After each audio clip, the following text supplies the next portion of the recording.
A escolha pela biologia foi resultado de uma fatalidade. Ao perder o pai às vésperas do vestibular para a medicina, a jovem Neiva Guedes precisou trabalhar para ajudar a família e começou o curso noturno disponível. Não demorou muito para entender. Foi a escolha certa. Na primeira experiência em campo, no Pantanal, a bióloga encontra as araras azuis e, a partir daí, se dedica a estudar e conservar a espécie já muito ameaçada. Quando eu comecei o trabalho, a estimativa na natureza como um todo era de 2.500 a 3.000 indivíduos e no Pantanal em torno de 1.500. Porém, depois do nosso trabalho, principalmente do manejo, da instalação de caixas, ninhos artificiais, da recuperação dos ninhos naturais, de todo esse trabalho com a comunidade, a gente viu que a população cresceu, a estimativa é de 6.500 indivíduos hoje na natureza, sendo que cerca de 5.000 indivíduos estão no Pantanal.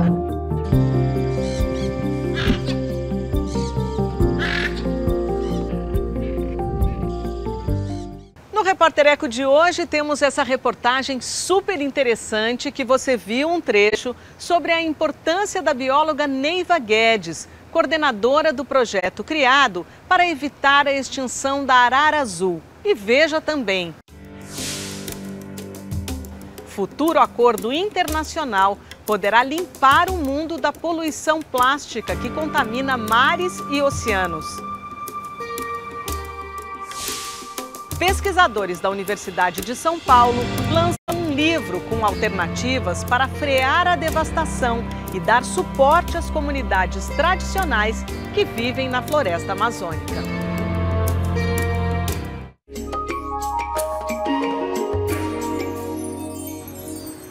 Estudo internacional mostra que a poluição plástica já chegou a todos os oceanos.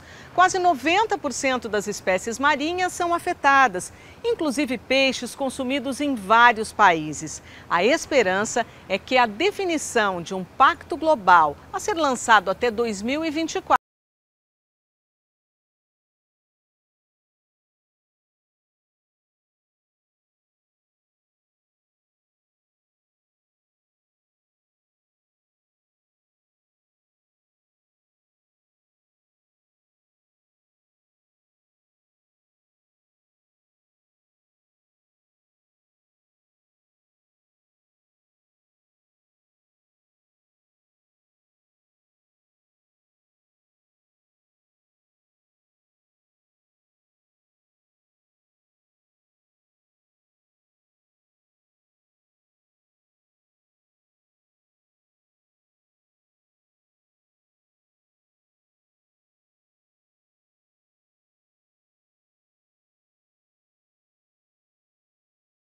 dado hoje, né? O dado hoje é que a gente, por minuto, está levando aos oceanos em todo o mundo 21.000 quilos de micropartículas plásticas, de plástico, né? De resíduo plástico, e é esse resíduo que está ficando dentro dos ecossistemas. Se a gente pegasse uma praia conhecida no Brasil, a praia de Ipanema, que tem 2.600 quilômetros de extensão, e colocasse aquele tijolo maciço que a gente construía a casa antigamente, aquele tijolinho que tem 19 centímetros, trouxe até aqui uma régua para mostrar, aquele tijolo que tinha mais ou menos esse comprimento.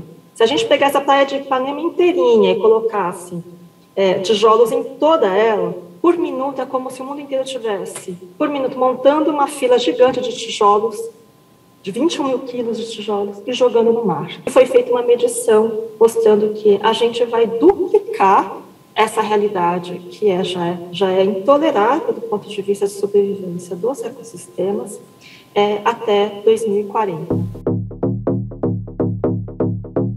Um estudo da ONG WWF com o Instituto Alfred Wegener da Alemanha analisou mais de 2.500 pesquisas científicas sobre o tema e revelou que a poluição plástica chegou a todas as partes dos oceanos, da mais remota ilha aos pontos mais profundos. A concentração de micropartículas plásticas por centímetro cúbico do oceano tem um limite. A partir do momento que você tem mais de 121.000 micropartículas plásticas por centímetro cúbico, né, por unidade, a gente tem uma situação onde aquele ecossistema, né, imagina essa quantidade, esse ecossistema não tem mais condições para que toda a vida, todas as espécies marinhas sobrevivam. O documento mostrou ainda que 88% das espécies marinhas já são afetadas pelo plástico, incluindo peixes amplamente consumidos por nós. A gente tem já indícios concretos que os pescados, né, os peixes que são retirados dos ecossistemas marinhos, os rios também, já estão com presença de micropartículas plásticas nos seus organismos, assim como outros contaminantes. Nós hoje estamos consumindo micropartículas plásticas nos pescados, a gente respira micropartículas plásticas na atmosfera, no ar, e a gente está convivendo com essa presença também nas águas que estão nos rios, nas águas que são utilizadas para consumo humano. O Brasil é o quarto maior produtor de plásticos do planeta, mas recicla menos de 2% de todo o material descartado no país. Aumentar as taxas de reciclagem e valorizar o trabalho dos coletores são medidas essenciais para o combate à poluição plástica. Mas para se chegar à solução real do problema, é preciso mais. Reciclar não é solução, a gente tem que diminuir a produção. Não adianta a gente imaginar que todas as pessoas, por mais engajadas que sejam, nas suas casas, façam reciclagem, contribuam para um consumo mais consciente, se a gente tem uma cadeia produtiva que desde a produção das embalagens até a produção de todos os produtos, né, de fato, feitos de plástico, continuam fazendo o mesmo de sempre. A gente não mudar as cadeias produtivas que trazem maior impacto. Então, quem produz precisa mudar a maneira como isso é feito.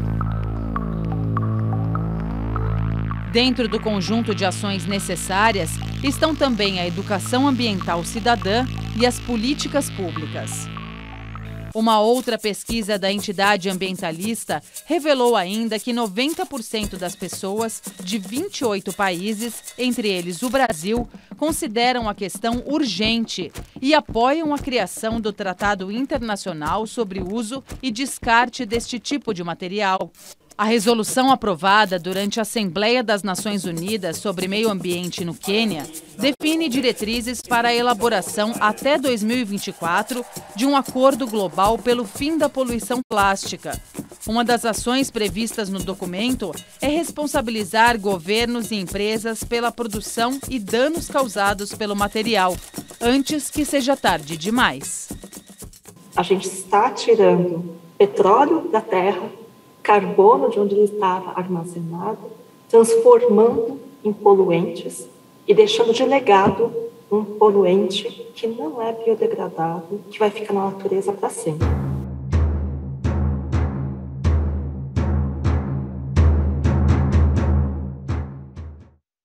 E agora, as principais notícias socioambientais da semana.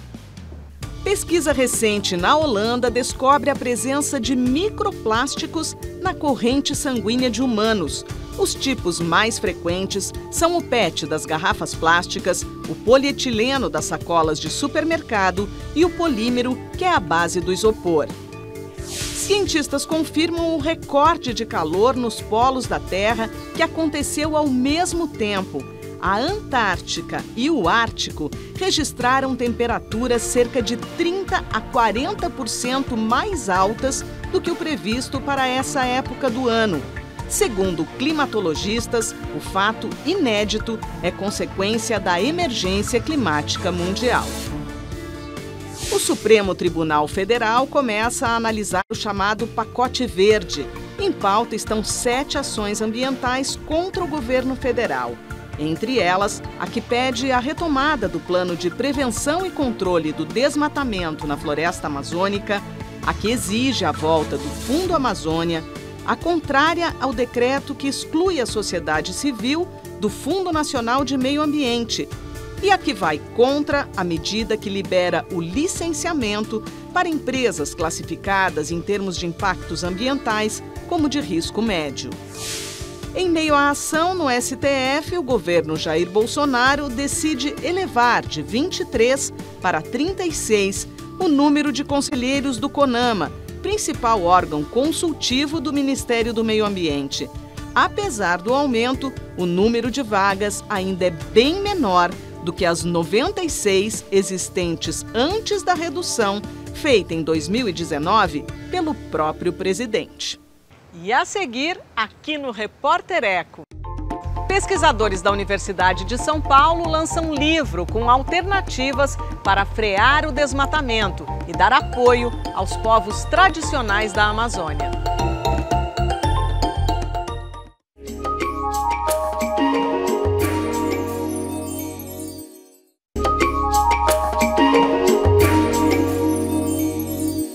O desmatamento na Amazônia cresceu de forma vertiginosa nos últimos anos. Diante da gravidade da situação, o Instituto de Estudos Avançados da Universidade de São Paulo reuniu em livro alternativas para frear a destruição e dar apoio às comunidades tradicionais que vivem na maior floresta tropical do mundo.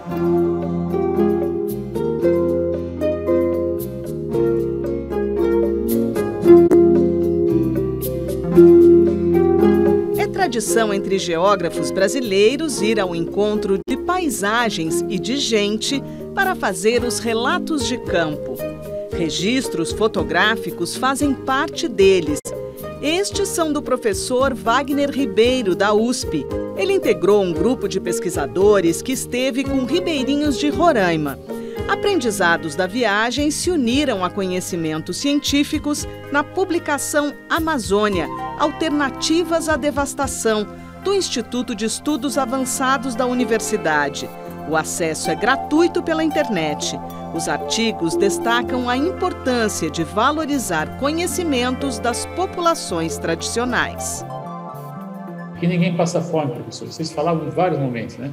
Nós sabemos a hora que tem que coletar o açaí, nós sabemos quando a gente tem que plantar mandioca para ter a farinha no período mais de escassez de determinado alimento, nós sabemos quando nós podemos caçar, quando a gente pode pescar, enfim, nós sabemos o que fazer quando o rio chove. Algumas comunidades, por exemplo, eles têm duas casas, uma casa junto à área de várzea e uma área mais na média encosta, ou seja, quando o rio tem esse movimento natural, eles simplesmente se deslocam para a parte superior. Nós tivemos uma devastação sem precedentes da Amazônia. 2021 teve um crescimento no desmatamento de quase 30%. E nos anos anteriores isso já vinha ocorrendo. Vocês falam em multidevastação. O que é isso?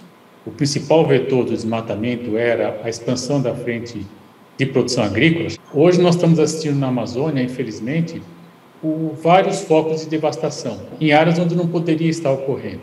Eu estou me referindo às unidades de conservação e também às terras indígenas. O exemplo mais contundente é, sem dúvida, a presença de mineração, em geral, ilegal. Há também a retirada de madeira ilegal e, em algumas situações, até já se encontra diretamente o desmate para a introdução da soja. Tem um artigo seu que trata das causas, das consequências e das alternativas à devastação. Quais são as causas? Nós assistimos justamente essa flexibilização, eu diria, para usar uma palavra amena, da fiscalização do governo federal, que está, infelizmente, dificultando o monitoramento em tempo real, por exemplo, ao reduzir verbas para o Instituto Nacional de Pesquisas Espaciais, que monitora não apenas a Amazônia, mas também o Cerrado. De que maneira que isso ocorre? Deslocando técnicos, por exemplo, que faziam denúncias importantes, realocando recursos, retirando de áreas, retirando capacidade de ação de intervenção em campo de técnicos altamente qualificados. Quais são as consequências? Na escala local, evidentemente afetando as comunidades originárias, os povos quilombolas, os ribeirinhos que vivem nas áreas, que perdem, portanto, a sua principal fonte de nutrição. Nós temos a perda dos serviços ambientais e ecossistêmicos, Então, a chuva que chega ao sul-sudeste, ela acaba mudando, muitas vezes, a sua própria trajetória. E na escala internacional, sem dúvida, o Brasil se torna, por meio do desmatamento, um grande emissor de gás de efeito estufa. Quais são as alternativas à devastação? Entre elas, você tem, por exemplo, a valorização de culturas que estão na Amazônia, o cupuaçu, açaí, combinadas, às vezes, com agricultura que mantém a floresta em pé. A gente já vê em algumas localidades a presença de placas solares, por exemplo, né, que permite a geração de energia local e também poderia ser implementado em outras escalas nas cidades brasileiras. Vocês lembram de um grande geógrafo brasileiro, o professor Aziz Absaber. Eu tive o prazer de conversar com ele algumas vezes. E citam o projeto Floran. Que projeto era esse? Isso ainda pode nos inspirar em relação a soluções para a Amazônia? Foi uma ideia muito original naquele momento, que era de você reflorestar, recuperar, né, áreas degradadas da Amazônia com espécies nativas e também com algumas espécies que poderiam vir a ser comercializadas com aproveitamento de madeira. De todo modo, era um projeto bastante ousado, porque naquela época, né, nos anos 90, estava preocupado, por exemplo, com mudança climática. A ideia de sistemas agroflorestais, né, pode ser, sem dúvida, uma das variáveis, né, de um Floran renovado, eu diria, né, e sem dúvida isso tem que ser ponderado. Nós estamos lá junto a Belém e tem uma comunidade, por exemplo, que vive da produção do cacau produzido nessa forma para a produção de chocolate, um chocolate de primeiríssima linha, inclusive que ela exporta diretamente para os cafés sofisticados europeus. Um artigo bastante interessante que tem na publicação fala dos modos de viver das comunidades tradicionais. Nós visitamos 16 comunidades, né, percorrendo em barco, etc. A primeira pergunta é, vocês querem sair daqui? Nenhuma comunidade dizia queremos sair, ao contrário, todos diziam nós queremos ficar aqui. E por que eles querem ficar? Justamente por esse sentido de comunidade, né? Quando a gente precisa de alguma coisa, um ajuda o outro, um socorre o outro. Se eu precisar me deslocar até um ponto mais afastado, eu vou compartilhar o combustível, a gasolina, que é algo muito raro e muito caro e muito valorizado na Amazônia, por exemplo. O que é muito diferente do que a gente encontra, por exemplo, nos centros urbanos, onde há, infelizmente, um isolamento, um distanciamento agudo, né? Muitas vezes a pessoa vive numa área 20, 30 anos, não sabe sequer o nome do seu vizinho. De maneira que nós temos hoje, hegemônica, ela é absolutamente incompatível com qualquer projeto de sustentabilidade e manutenção da vida humana e de outras formas de vida no planeta. Então é preciso ter ações imediatas para que a gente tenha a recuperação dessas áreas e manutenção desses serviços ambientais, que insisto, que são fundamentais para as comunidades, para o país e para o interesse internacional também.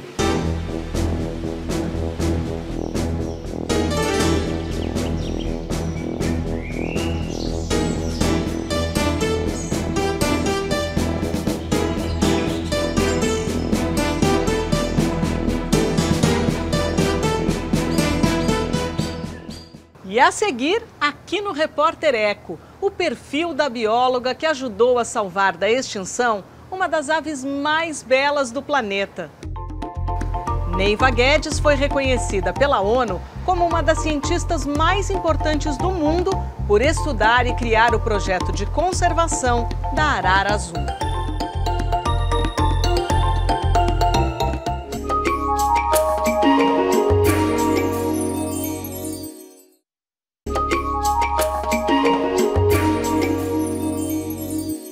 A bióloga brasileira que se tornou referência internacional em conservação de uma das espécies de aves mais belas e inteligentes do mundo.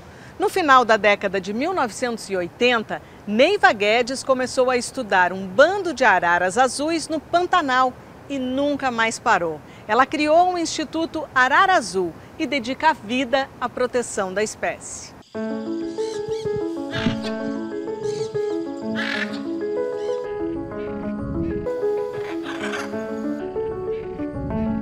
A escolha pela biologia foi resultado de uma fatalidade. Ao perder o pai às vésperas do vestibular para a medicina, a jovem Neiva Guedes precisou trabalhar para ajudar a família e começou o curso noturno disponível. Não demorou muito para entender. Foi a escolha certa. Na primeira experiência em campo, no Pantanal, a bióloga encontra as araras azuis e, a partir daí, se dedica a estudar e conservar a espécie já muito ameaçada.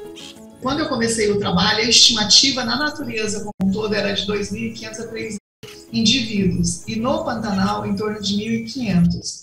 Porém, depois do nosso trabalho, principalmente do manejo, da instalação de caixas, ninhos artificiais, da recuperação dos ninhos naturais, de todo esse trabalho com a comunidade, a gente viu que a população cresceu, a estimativa é de 6.500 indivíduos hoje na natureza, sendo que cerca de 5.000 indivíduos estão no Pantanal. Além da falta de pesquisa sobre a espécie, Neiva Guedes tinha outro desafio: aprender a andar sozinha pela região inóspita do Pantanal. Para proteger as aves ameaçadas pelo tráfico, ela se juntou a locutores de rádio e chegou mais rápido à casa dos pantaneiros. Quando eu chegava nas fazendas, muitas vezes eles já vinham me informar que o locutor tal estava falando isso ou aquilo sobre as araras. Mal sabia eles que era eu que estava repassando as informações. Mas com isso eu fui conseguindo envolvê-los e despertar neles o orgulho de ter esta convivência com a biodiversidade. Neiva Guedes preparou uma equipe inteira para trabalhar com o manejo e monitoramento da espécie, instalar ninhos artificiais e participar de projetos de educação ambiental. Aos poucos, conquistou empresas parceiras e apoio financeiro da Fundação Toyota do Brasil. Criou o Instituto Arara Azul. Apesar da espécie ter saído da lista brasileira de aves ameaçadas, a pesquisadora ainda não descarta o perigo da extinção. A arara azul é uma ave extremamente delicada. Você imagina uma espécie que leva de 7 a 9 anos para começar a reproduzir, tem em média 2 ovos, porém nem sempre esses 2 ovos eclodem e os filhotes sobrevivem. A maioria dos casais consegue ter apenas a sobrevivência de um filhote e que vai enfrentar durante 3, 4 meses que fica dentro do ninho crescendo uma série de fatores como predação, mudanças climáticas com chuvas muito intensas em pouco intervalo de tempo, a escassez de alimentos em geral, não só para as araras, mas também para as outras espécies, o que faz com que espécies que antigamente nem predavam, hoje predam as araras nos ninhos. Eu não diria que ela já está salva, embora ela seja bastante resiliente. As araras são muito antigas, elas evoluíram neste ambiente, mas elas também são, por outro lado, muito frágeis. E as relações na natureza, a intrincada cadeia da biodiversidade, acaba sendo muito afetada com essas alterações climáticas e, sobretudo, com os incêndios que ocorreram nos 2 últimos anos. A bióloga, professora de mestrado, pesquisadora e conservacionista se tornou referência no estudo das araras azuis e teve seu projeto de vida reconhecido até pelas Nações Unidas. Neiva Guedes foi escolhida pela ONU como uma das principais mulheres cientistas do mundo. E acredite, ela soube por acaso. Eu só soube disso recentemente, quando foi divulgado por um jornal dinamarquês. A princípio, eu nem acreditei muito, não. Então, para mim, foi uma surpresa, obviamente que uma surpresa grata, embora a gente não trabalhe com isso, e por isso, porém, esses reconhecimentos, eles são importantes, como eu disse, eu não trabalho sozinha, eu trabalho em equipe. Então, isso, para mim, é legal ter reconhecimento dos pares, mas para a nossa equipe, para a nossa instituição, para os nossos parceiros, isso é legal porque nos respalda, mas também nos dá voz para atingir outros públicos. Hoje, os desafios são aumentar esse trabalho, principalmente de envolvimento da comunidade e dos setores econômicos, porque a gente vê que, embora estejamos sendo afetados por pandemias, por mudanças climáticas, se nós, enquanto pessoas, não mudarmos o nosso conceito de vida, a nossa casa, o nosso dia a dia, não tem um plano B para este planeta. Quando eu vejo grandes incêndios, que eu sei o quanto afetam as araras, eu realmente me desespero, me desestruturo, porque é como se estivesse queimando a minha casa, a minha família. Mas eu vejo que isso afeta a qualquer pessoa. Então, hoje eu trabalho muito para divulgar a conservação da biodiversidade e da conscientização de que precisamos mudar. E é urgente essa mudança hoje.